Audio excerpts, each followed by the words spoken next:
ഇന്ന് ഞാൻ നിങ്ങളോട് വിശദീകരിക്കാൻ പോകുന്നത് പോസ്റ്റ് ഓർഗാസ്മിക് ഇൽനെസ് സിൻഡ്രോം അഥവാ POIS എന്ന ഒരു രോഗാവസ്ഥയെക്കുറിച്ചാണ്. ഇത് സാധാരണഗതിയിൽ ടീനേജ് പ്രായത്തിൽ കണ്ടുവരുന്ന ഒരു അസുഖമാണ്. ലൈംഗികതയുമായി ബന്ധപ്പെട്ട ഒരു അസുഖമാണ്. അതായത് കുട്ടികൾ ആദ്യമായി സ്വയംഭോഗം ചെയ്യുമ്പോൾ സ്വയംഭോഗത്തോടനുബന്ധിച്ച്, അതായത് ഒരു ദിവസത്തിന് ശേഷമോ അല്ലെങ്കിൽ ഉടൻ തന്നെയോ അവർക്ക് കടുത്ത പനി വരുന്നു, കടുത്ത ജലദോഷമുണ്ടാകുന്നു, അലർജിക് റിയാക്ഷൻ, അത് അവിടെ ഇവിടെയും ചൊറിഞ്ഞു തടിക്കുന്നു, മൂക്കിൽ നിന്ന് ഒലിച്ചുകൊണ്ടിരിക്കുന്നു, പിന്നെ വയറിളകുന്നു, ഗ്യാസ്ട്രോ ഇൻറ്റെസ്റ്റിനൽ പ്രോബ്ലംസ് ഉണ്ടാകുന്നു. ഇത്തരം ഒരവസ്ഥയാണ്. പിന്നെ മാത്രമല്ല അതിനോടനുബന്ധിച്ച് തന്നെ അവർക്ക് തലയ്ക്കകത്ത് മൊത്തം ഒരു മങ്ങൽ അനുഭവപ്പെടുന്നു, ഒന്നും ചിന്തിക്കാൻ കഴിയാത്ത ഒരവസ്ഥ അനുഭവപ്പെടുന്നു.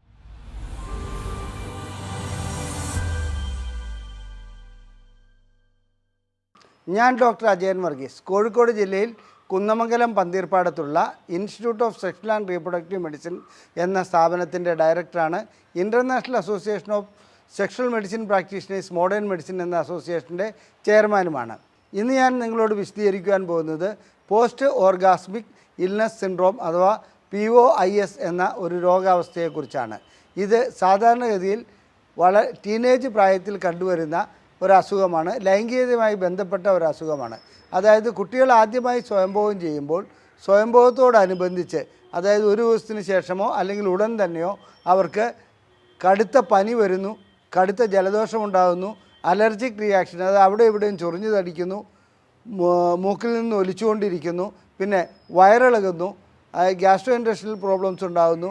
ഇത്തരം ഒരവസ്ഥയാണ്. പിന്നെ മാത്രമല്ല അതിനോടനുബന്ധിച്ച് തന്നെ അവർക്ക് തലയ്ക്കകത്ത് മൊത്തം ഒരു മങ്ങൽ അനുഭവപ്പെടുന്നു, ഒന്നും ചിന്തിക്കാൻ കഴിയാത്ത ഒരവസ്ഥ അനുഭവപ്പെടുന്നു. ഇത് അപൂർവങ്ങളിൽ അപൂർവമായ ഒരസുഖം തന്നെയാണ്. പക്ഷേ ചെറുപ്പക്കാരിൽ വളരെ പ്രായമായവരിൽ ഇത് കണ്ടുവരുന്നില്ല. അതിന് മുമ്പ് തന്നെ അതിനെ സംബന്ധിച്ചിടത്തോളം അതിൻ്റെ ഒരു മാറ്റം വന്നിട്ടുണ്ടാവും. എന്നിരുന്നാലും വളരെ പ്രായമായ വിവാഹം കഴിഞ്ഞ ചില വ്യക്തികളിലും ഇത് കണ്ടുവരുന്നുണ്ട്. അതുകൊണ്ട് തന്നെ ഇവർക്ക് ലൈംഗികമായി ബന്ധപ്പെടുവാൻ വളരെ ഭയപ്പാടുണ്ടാവും. ആദ്യ കാലഘട്ടത്തിൽ ഇതുകൊണ്ടാണെന്ന് അവർക്ക് മനസ്സിലാവില്ല. സ്വയംഭോഗം ചെയ്തതിന് ഉടനെ തന്നെ ഉണ്ടാകുകയാണെങ്കിൽ ചിലപ്പോൾ അവർ ചികിത്സ തേടും. പക്ഷേ 13, 12 അല്ലെങ്കിൽ 12, 13, 14 വയസ്സുള്ള ഒരു കുട്ടിയെ സംബന്ധിച്ചിടത്തോളം അവരിത് രക്ഷിതാക്കളിൽ നിന്ന് മറച്ചു വയ്ക്കും. ഈ രോഗം സാധാരണ രീതിയിലുള്ള പനിയും അലർജിയുമായിട്ട് അവിടെ ചെല്ലുന്നു. ഡോക്ടർമാർ സാധാരണ രീതിയിൽ ചെയ്യാൻ പോകുന്നത് ഇത്തരം ഹിസ്റ്ററി ഒരിക്കലും എടുക്കപ്പെടുന്നില്ല. അവർ പനിയും ചുമയും അല്ലെങ്കിൽ അതുപോലെയുള്ള ആ സിംറ്റമാറ്റിക് ആയിട്ടുള്ള ട്രീറ്റ്മെൻറ്റ് നൽകുന്നു. ഇതിനുശേഷം കുട്ടിയെ പറഞ്ഞു വിടുന്നു. കുട്ടി വീണ്ടും സ്വയംഭോഗം ചെയ്യുമ്പോൾ ഇതേ അവസ്ഥ വരുമ്പോൾ കുട്ടിയുടെ ഭാഗത്തു നിന്ന് തന്നെ ഇങ്ങനെ ഒരു സംഭവം ഉണ്ടാകുന്നുണ്ട് എന്നുള്ള ഒരു ബോധമുണ്ടാകുന്നു. അതിനുശേഷം കുട്ടി സുഹൃത്തുക്കളോടോ അല്ലെങ്കിൽ രക്ഷിതാക്കളോട് പറയാതെ മറ്റാരോടെങ്കിലും പറയുകയും അവർ ചികിത്സയ്ക്ക് വരുന്നതുമായിട്ടുള്ള അവസ്ഥ ഉണ്ടാകാറുണ്ട്. ഞങ്ങളെ സംബന്ധിച്ചിടത്തോളം ഞങ്ങളുടെ ഇത്രയും കാലഘട്ടത്തിനിടയ്ക്ക് ആകപ്പാടെ ഒരൊറ്റ കേസ് മാത്രമാണ് വന്നത്. അതും 45 വയസ്സുള്ള വിവാഹം കഴിഞ്ഞ ഒരു വ്യക്തിയാണ്. അദ്ദേഹം കൊടുങ്ങല്ലൂരിൽ നിന്നാണ് വന്നത്.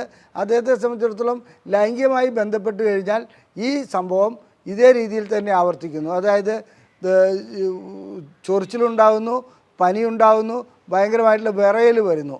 ഇത് ഒരു ലൈംഗിക ബന്ധത്തിന് അന്നുണ്ടാകുകയില്ല. അതിൻ്റെ പിറ്റേ ദിവസം വൈകുന്നേരം ആകുമ്പോഴത്തേക്കും അദ്ദേഹത്തിന് ഇത് അനുഭവപ്പെടുകയാണ് ചെയ്യുന്നത്. വാസ്തവത്തിൽ എന്താണിത്? നാം ശുക്ലവിസർജനത്തോടുകൂടി ഓർഗാസം ഉണ്ടാകുമ്പോൾ അതിനോടുകൂടി ഉൽപ്പാദിപ്പിക്കപ്പെടുന്ന ചില ദ്രാവകങ്ങളും ശുക്ലത്തോടു കൂടി തന്നെ വരുന്ന മറ്റ് കെമിക്കലുകളും ശരീരത്തിന് തന്നെ അലർജിയായി മാറുന്നതാണ്. മറ്റൊരർത്ഥത്തിൽ പറഞ്ഞാൽ ഇതൊരു ഓട്ടോ ഇമ്മ്യൂൺ ഡിസീസാണ്. അതായത് സ്വന്തം വേലി തന്നെ വിളവ് തിന്നുന്ന അവസ്ഥ. നമ്മുടെ ശരീരത്തിൻ്റെ ഭാഗത്ത് നമ്മുടെ ശരീരത്തിന് മനസ്സിലാക്കാൻ കഴിയാതെ മറ്റ് ഒരു പുറത്തുനിന്ന് വന്ന ഒരു പദാർത്ഥമായി അതിനെ കരുതുകയും അതിനെതിരെ സിവിയറായിട്ടുള്ള ആക്ഷൻ നടപടികൾ എടുക്കുന്നതുമാണ്. അങ്ങനെ ഇമ്മ്യൂണിറ്റിയുടെ ഒരു ഭാഗം തന്നെയാണിത്. ശരീരം മറ്റ് പുറത്തുനിന്ന് വന്നതിനെയല്ല സ്വന്തം ഭാഗത്ത് തന്നെ എതിർത്ത് തോൽപ്പിക്കാൻ ശ്രമിക്കുകയാണ്. ഈ വ്യക്തി ഇവിടെ എത്തിപ്പെട്ടപ്പോൾ അദ്ദേഹത്തിൻ്റെ ഒരു ഹിസ്റ്ററി പറയുകയുണ്ടായി. അദ്ദേഹം എറണാകുളത്ത് ഒരു ആശുപത്രിയിൽ കാണിച്ചിരുന്നു. അവിടെ ചെന്ന് കഴിഞ്ഞപ്പോൾ അതൊരു വലിയ പ്രശസ്തമായ ഒരു ആശുപത്രിയാണ്. അവിടെ ചെന്നപ്പോൾ ആദ്യം ഇദ്ദേഹം കാണിച്ച ഒരു യൂറോളജിസ്റ്റിനെയാണ്. യൂറോളജിസ്റ്റ് ഈ കഥയെല്ലാം കേട്ടിട്ട് ഇത് ഞങ്ങളല്ല ചികിത്സിക്കേണ്ടത്, ന്യൂറോളജിസ്റ്റാണെന്നോ എന്തോ പറഞ്ഞ് ന്യൂറോളജിസ്റ്റിൻ്റെ അടുക്കിലേക്ക് പറഞ്ഞുവിടുകയുണ്ടായി. ന്യൂറോളജിസ്റ്റ് ഈ കഥയെല്ലാം കേട്ടത് സായിപ്പ് വെറുതെ എഴുതി വച്ചിരിക്കുന്ന ഒരു ഇതാണ്, സായിപ്പ് അങ്ങനെ പലതും കണ്ടുപിടിക്കും, ഇതിലൊക്കെ ഒരു കാര്യമില്ല, നിങ്ങളിതിനകത്ത് ഒന്നും ചെയ്യേണ്ടതില്ല എന്ന് പറഞ്ഞ് അദ്ദേഹത്തെ മടക്കി അയക്കുകയാണ് ഉണ്ടായത്. പിന്നീടാണ് ISRMനെ കുറിച്ച് അദ്ദേഹം അറിയുന്നതും ഇവിടെ ചികിത്സയ്ക്ക് വരുന്നതും. ചികിത്സയ്ക്ക് വന്നപ്പോൾ ഞങ്ങളത് മുൻകൂട്ടി സ്റ്റീറോയിഡുകൾ നൽകി, ചില മരുന്നുകൾ നൽകി അദ്ദേഹത്തിന് ഇത് ഉണ്ടാകുന്നുണ്ടോ എന്ന് പരിശോധിച്ച് നോക്കുകയുണ്ടായി. ആ സന്ദർഭത്തിൽ അത് ഉണ്ടാകുകയില്ല. അപ്പോൾ അത് ഓട്ടോ ഇമ്മ്യൂൺ ഡിസീസ് ആണെന്നുള്ളതിൻ്റെ ഏറെക്കുറെ അതിനകത്ത് പരിപൂർണമായിട്ട് ഞങ്ങൾക്ക് മനസ്സിലാക്കുവാൻ കഴിഞ്ഞു.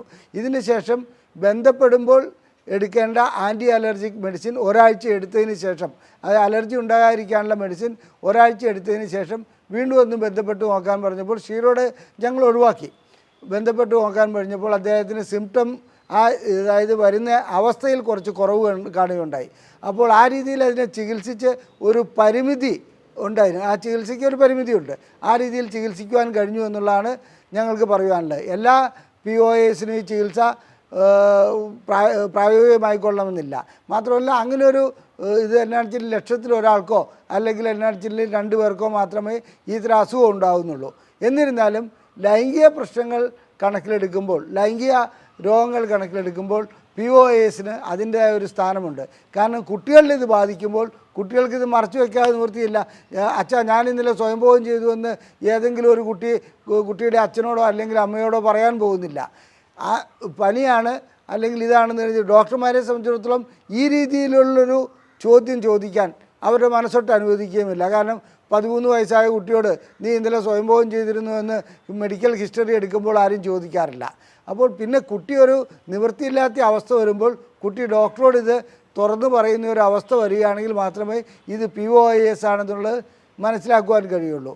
ലൈംഗികമായിട്ടുള്ള ബന്ധപ്പെടലിന് തടസ്സം സൃഷ്ടിക്കുന്ന അല്ലെങ്കിൽ ഒരു പ്രത്യേക രീതിയിൽ അതിനകത്തേക്ക് ലൈംഗിക വിരക്തിയല്ല ഭയപ്പാടുണ്ടാക്കുന്ന ഒരവസ്ഥ തന്നെയാണ് POAS. അതിന് ചികിത്സ ആ രീതിയിൽ ചെയ്യുകയാണെങ്കിൽ, വ്യക്തമായ കാരണങ്ങൾ കണ്ടുപിടിക്കപ്പെട്ടിട്ടില്ല, അതുകൊണ്ട് വ്യക്തമായ ചികിത്സയും ഇതുവരെ ആയിട്ടില്ല. എന്നാലും ഇതിൻ്റെ ഗവേഷണങ്ങൾ നടക്കുന്നുണ്ട്. അതനുസരിച്ച് മുന്നോട്ട് പോകുമ്പോൾ എന്താണ് ഇതിൻ്റെ കാരണം എന്നുള്ളത് മനസ്സിലാക്കാനും വ്യക്തമായി മനസ്സിലാക്കുവാനും അതിനനുസരിച്ചുള്ള ചികിത്സ നൽകുവാനും കഴിയുമെന്ന് പ്രതീക്ഷിക്കാം. ഇപ്പോഴത്തെ അവസ്ഥയിൽ ഇതിന് സിംപ്റ്റമാറ്റിക് ട്രീറ്റ്മെൻറ്റ് അല്ലെങ്കിൽ അലർജി ഉണ്ടാകാതിരിക്കാനുള്ള ട്രീറ്റ്മെൻറ്റും സ്റ്റീറോയിഡും മാത്രമാണ് ഇതിന് പരിഹാരമായിട്ടുള്ളത്.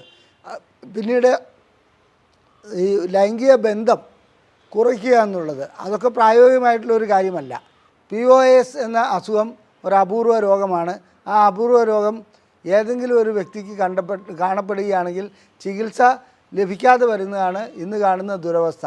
ബോധവൽക്കരണം മാത്രമാണ് ഇതിനുള്ള പരിഹാരം. ഇനി ലൈംഗികമായിട്ടുള്ള എന്തെങ്കിലും പ്രശ്നങ്ങൾ നിങ്ങൾക്കുണ്ടെങ്കിൽ അത് ഏത് രൂപത്തിലാവട്ടെ, സ്ത്രീക്കാകട്ടെ പുരുഷനാകട്ടെ, പ്രായഭേദമന്യേ ചികിത്സ നൽകുന്ന ഒരു സ്ഥാപനമാണ് ISRM. നിങ്ങളുടെ ലൈംഗിക പ്രശ്നങ്ങൾക്ക് നിങ്ങൾക്ക് ചികിത്സ ആവശ്യമുണ്ടെങ്കിൽ ഇവിടെ തന്നിരിക്കുന്ന നമ്പറിൽ ഫോൺ വഴി ബുക്ക് ചെയ്യാം. അതുപോലെ തന്നെ ഞങ്ങൾ പ്രസിദ്ധീകരിക്കുന്ന പുരുഷ ലൈംഗികതയും ശേഷിക്കുറവും എന്ന പുസ്തകം നിങ്ങൾക്ക് സൗജന്യമായി ലഭിക്കണമെന്നുണ്ടെങ്കിൽ ISRM എന്ന് വാട്സപ്പ് ചെയ്ത് ഈ നമ്പറിലേക്ക് അയച്ചാൽ മതി. ഞങ്ങളത് നിങ്ങൾക്ക് PDF ഫോർമിൽ അയച്ചു തരുന്നതാണ്. നന്ദി, നമസ്കാരം.